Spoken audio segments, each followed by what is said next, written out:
Nangala mabhela sicoco sinika insundwano la ngozondo khubona oqunto mafunda bezitho nontanda kuphakanyiswa ngalolu suku lwanamhlanje Saturday is the 17th of July 2021 ke bantana abahle. Lolo suku ke siye sidize ngalwamahlebo sincokole ngezinto sihlebe sicebisane ya bade bathi abanye hayi ude abhude nobhuda ubhele. Namhlanje siphethe itopic ke ethi zeziphi izinto xa uphansi koxinezelelo lobuthakathi ekufaneka noko uzi-avoid. Sawuthetha ngaloo nto ke. Ikhona ke itopic esike sathetha ngayo ethi iimpawu zobuthakathi okanye umbona njani umntu othakathayo. Iitshomi zam ke ezilapha kulo elicandelo kule channel lapha kwa Vusilanga ezikule nto obuthakathi sayenzela no WhatsApp kwahlekwa fondini kwathiwa uthuthini nobhele uthi sibonwa njani bahleka ndiyabona bathi ubhele uyibhudile perspective kuko lento kuthiwa yi-perspective sithetha thina nge-perspective yethu thina abantu bathakathwayo sithi simbona njani umthakathi bahleka bona abathakathi kuba bona abaziboni ngolo hlobo. Masingeneni ke entweni siqale ngokuthi ukuthi wena mntu ofikayo kweli khaya subscribe. There is no way ke of overemphasizing le point ukuthi abantu must subscribe because ikhulisa the channel itself. When people click or like, when people click or share, ikhulisa le channel so that i-algorithm yakhe uYouTube ibona ba lento noko indawo enabantu. Masingeneni kuyo ke lento siqale ngezi zinto zintathu esifuna uthetha ngazo zine. Number 1 sithi ukuba na wena uyavumelana na any of the numbers 1 to 10 ithi ndivumelana no 1. Omnye athi hayi mna andivumelani, that's number 2. Athi andivumelani no 2, umzekelo andivumelani no number 7. Kanti ke sithi kuwe wena mntu othi hey I have suffered from utsho unumber banibani, because ezi zinto are the things we suffer from xa sithakathwa. Singekangeni ke njalo, here's a quick announcement ke wena mntana omhle. Abantu kudala bekhala apha ekhaya bethi tata ubhele sicela i-1-on-1 sikude thina sikoMakapa, hayi mna ndikwindawo ethile ndicela i-1-on-1. People have been suggesting how we should go about doing le nto le 1-on-1, abanye comparing what we must do from what other people are doing. We've also ke njengabanye abantu ke followed the suggestions zabahlali. Izawuqala ke i-1-on-1 which will be an hour-long session. Kule hour-long session ke you will book, bhatala imali yakho kwenu ke ezabe imali efikelelekayo for i-session, the consultation. It will cover izinto ke ezi-different.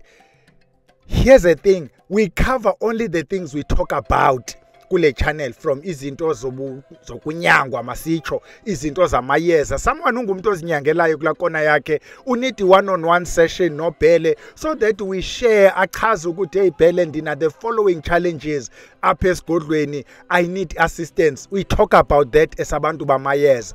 Omnye uthi hey ndisephehlweni kukho ezi zinto esizifundiswayo, I need more. Without ke us venturing into the teachings of your scholar, will just say this is what we understand kule session. Omnye uthi nangamathongo ayandileqa tata ubhele simncedise ke ukumhlalutyela. If we are unable sizawutsho sithi we are unable. Hey uyabona ke when you've paid for a session uye kugqirha zama ukunyanga but ungancedakali, now you want to toy, I want my money back. Oh Lord, I'm not sure what we do when we get them. Izawuqalisa ke lo session, uzayifumana a link where you make your booking.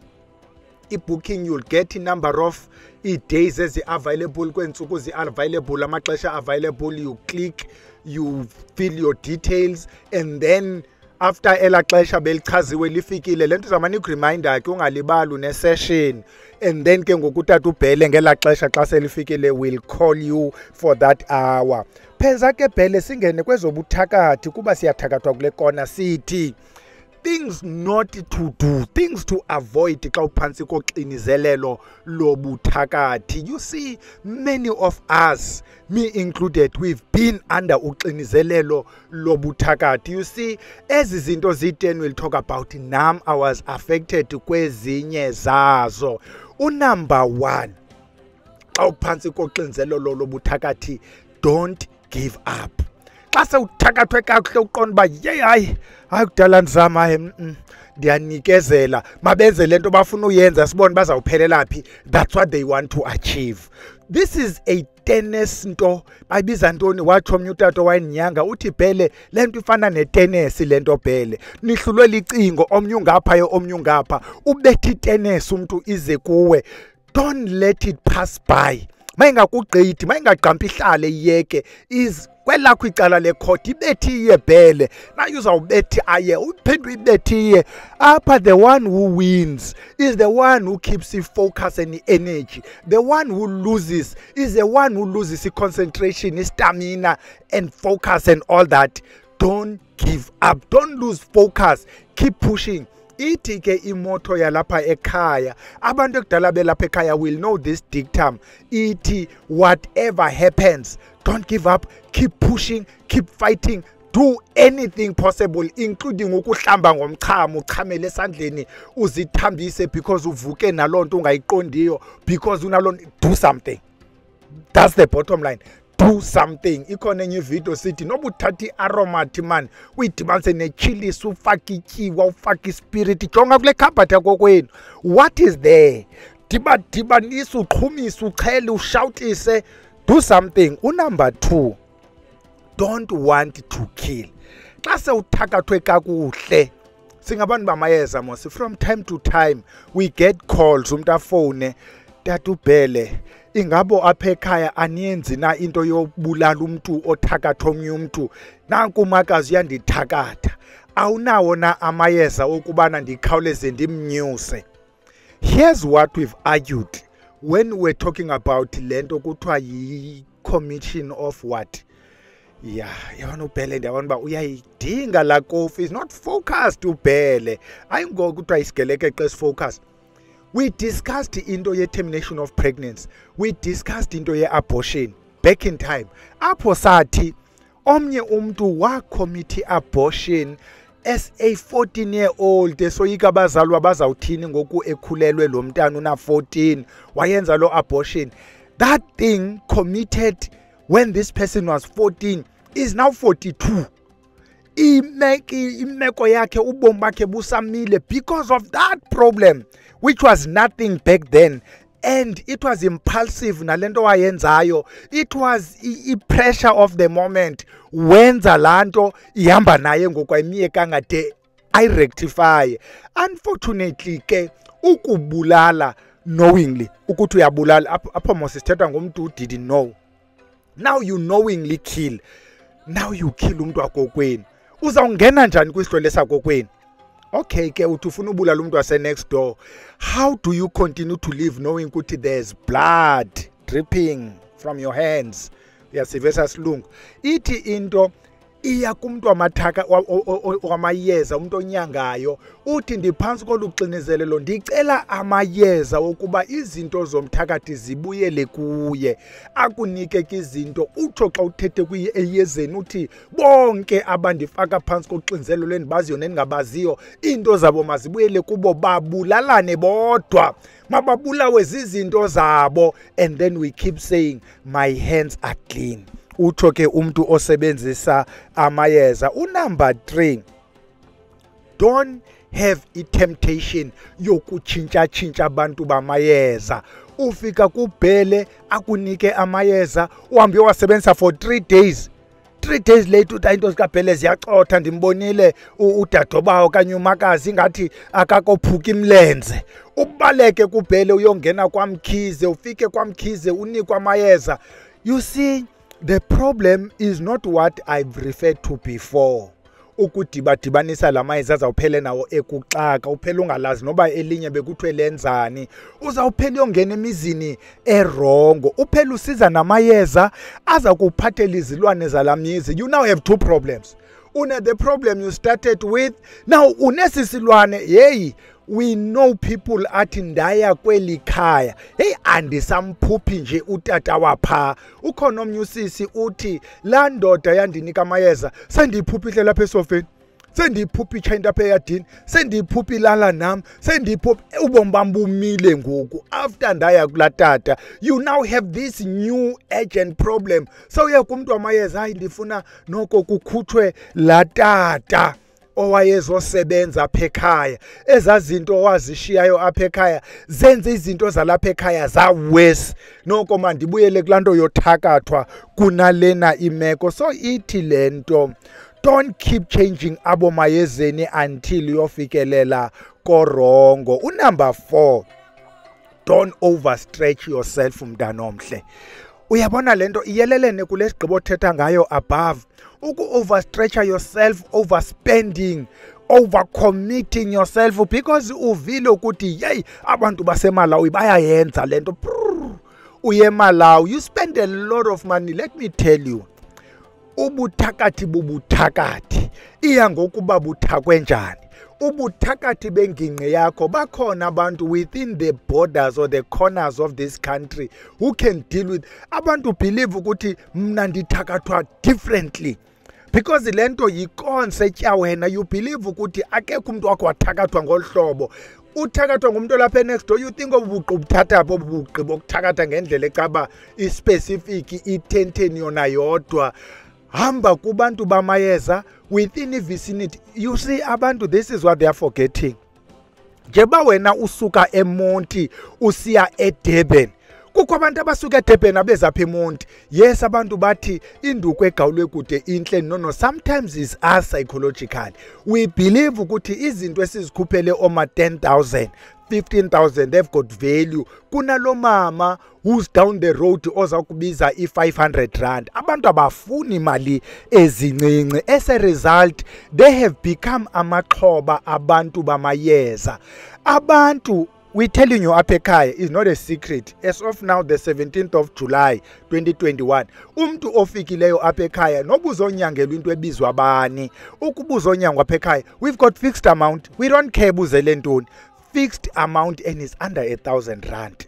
Yonke loo nto izeleyo uphume nalo mayeza ahambelana nalo ngxaki yakho. Some people just doubt la mayeza ukuthi kutheni echipu kangaka, mna ndiqhela ubhatala oma 9,000. This is because you've learned to overstretch yourself. You learn to believe ukuthi problem yakho inzulu ayilingani ne-problems abanye abantu. You know, I come from a clinical background. That's what they call it triaging. If you've worked as bedel, i-triaging ithi xa abantu befika begroupishwa kukho lento kuthiwa ngu-ABCD. We look for the airway, we check i-breathing, we check i-circulation, we check i-dehydration. Bagqitha ke abantu asebe-current kwento ze-triaging. Wena une-stomach ache asibuhlungu ezweni, you see awungeni indawo kule ABCD, you have none. And then you think ukuthi le problem yakho esi stomach ache yi problem serious befamba ujampiswa ich. You know, the people who deal with these problems bayazi bale yakho is not as serious. They know the type of your stomach ache and bayazi basamnika ibascopen will be sorted. Umzekelo now nalapha ke emayezeni, you think le problem yakho unique, is difficult. Abantu bamayeza bayiqhelile. Go to mayezeni near you. Unumber 6 sikunumber bani phela. Unumber 5, don't introduce wonke umuntu omqhelileyo kulo mayezeni uhamba kuye. Hey, khawundikhaphe makazi. Hayi ndiyafuna bakhenda kwekhe ndihambe nomnye umuntu. Namhlanje ukhathwa ngumakazi, komso ukhathwa ngudadobawo, komso omnye ukhathwa ngumzala, komso enuphansi koxinzelelo lobuthakathi. How do you know ukuthi aba bantu are not contributing to your problem? Okay, masigqithe. We just want to emphasize, don't introduce one, because uzawufikela kumayezeni ozawuthi oyena mntu kuthakathayo ngumntu omthembileyo. Now you start to check abantu bayi 10,000 ubathembileyo. You don't know, because kaloku lento ngoku you see ushiwe nayo ngulo mntu umthembileyo. That is number 5. Number 6, don't make your struggles everyone's struggles. Because we are thakathwa. Every person you meet, jebuhlela phe taxini nje uhlele emva kokucala kwalo makhulu uyozfumanela ipay yakho, umxela ngeproblems zakho. Uhamba phe estratweni nalo muntu ujoga, ujoga phe ecala kwakhe, ujoga umxelela iproblems zakho. Udibana nalo mama uzithengisela ama-apile. These are your struggles. Fight your battles, man. Please leave us in peace. konke iproblem yakho noba abantu bathetha ngantoni namhlanje uyithetha ngelooting sithetha ngelooting hayi le looting yenzeke eDurban you just find an angle yoku-introduce hayi mina ndiyathakathwa noba sithi siteketisa abantwana bethu utekisa hayi mina ndiyazi abantwana ndiyabaphupha nje mandihlele ndiphupha izilwane sibhizi sincokola ngemithi mhle lo mntu hayi imithi ekhona omnye umntu enthakathwa ngawo you find an angle yokuthetha ngale is your struggle. Fight your struggle. City. Do something. So, hey, don't cry over our shoulders. You know but we've got our struggles, Nati man. And they are too much. Fight your battles. Number 7. Avoid the temptation of gqirha shopping. Clinical call and doctor shopping. There are 2 things. Kulento. You go to nyangayo, right? A clinician. A clinician will diagnose you, and clinically diagnosis is always a query into ethile, akati into ethile. And then because lento yakho is a bit complicated, this clinician may also recommend ukuthi you get a second opinion. It's very common into a second opinion with clinical practice. Go get a second opinion. Is also into eqhubayo kwi legal practice. Go get a second legal opinion. You go get another opinion. Yomnye umuntu ozayijonga lento. Sometimes you go get a third opinion wenza lento kuthiwa triaging. You've got 3 points, you join them. What is a middle point? Uthi okay, out of all this is a middle point yezizinto komba at least is around the area. Now when you don't do a second opinion, when you go gqirha shopping, ufuna eli gqirha lizawuthetha lento ifunwa nguwe uyile kweloqala lathi hayi wena awuthakathwa ingxaki yakho leqwa intwaso umzekelo aqombe yabhuda lo yabhuda uhamba uye komnye because amaphupha akho phupha izinto that scare you to hell and so uyazi ubuthakathwa ngibani uye kolandelayo olandelayo athi hayi ndiyayibona intakatho ikhona kodwa kukhona lento yabantu abadala. You avoid that. Okay, masithethe ngale ntakatho kwenzeka ntoni? Intakatho ayikhona nje kuba sithakathwa sonke uyathakathwa but it's not major. Oh, okay. Uphuma uhambe bayabhuda abantu. And then you phone everyone. Akho umuntu mazi ochazayo. Akho umuntu mazi kuthi ukhona ohlola ngefone qombe ke mandiye kulo efone. Akuthi umuntu abantu akuthi athi hayi mina ndidibona ubumhlophe qombe ababhuda bonke. Then you introduce lento xa udibana nomuntu ngicela isichitho. Isichitho ajonga umuntu emathambeni awo enasi isichitho hawu uyachitha eke ngichithwa phi. Then you go to town because that is what you wanted. Uye kulo mntu amayeza as you were shopping, you are shopping for what is in your head. Any other thing that is in your head you kick out. And then you say abantu ababuni. Number 8. Hey, don't isolate yourself, man. Because you are thakathwa, you don't sleep at night. Uhlala ubusuku bonke, you agonize, you cry. Emini ulele. The whole day ulele xa uphakama unomzimba odiniweyo and then you edit uthi kuthakathwa. This is what abantu abaclinical will tell you. I-depression. One of izinto elidishela kuzo lowering your immune system. If you're depressed, immune system yakho iyehla. Let's tell you that. You now start to have flu, uyamfikana, and then lento uyifakanda ubuthakathi. You start to have imbambe ezibhlungu from ukulala, uthi uyacinezelwa. You start to yonke nje lento you link over buthakathi emini xa uhleli yonke nje into oyibona inobuthakathi kudlula impukane yokuthi le mpukane le ndiyibone isangena egeyithini ijikeleze egeyithini kabini yeza yajikeleza indlu yazongena apha eminyango yojikeleza phezu kwekamera yami lento uyicingayo uhlele lounge. How did you see la mpukane ingena egeyithini yajikeleza indlu kathathu? Lord, zingxaki ke zokuzi isolate, uhleli nje uwedwa, you cry. Nalamaphupha ngoku sekusiza lamaphupha ayilento uyicingayo umhla nezolo. Because kaloku lento you think about it, then the mind pushes kwi subconscious. From the subconscious it resurfaces as a dream. Yonke le ngxaki unayo sewuqala uyacinezelwa. Sewuqalisa uyaguphu, your immune system is now low. Then you are prone to anything. Sewuqalisa uyazirhawuzelela. Mhlawumbi no masingafika. Number 8, number 9. Avoid labeling people and spreading myths. Masithi myth okwangoku. Iyafana nalo esithi xa idibana nalona umntu ukhala ngezingxaki zakhe. Jebu lapha nje sekho abantu abakrokrela apha ekhaya. Utheni umakazi esike akandijonga nje namhlanje?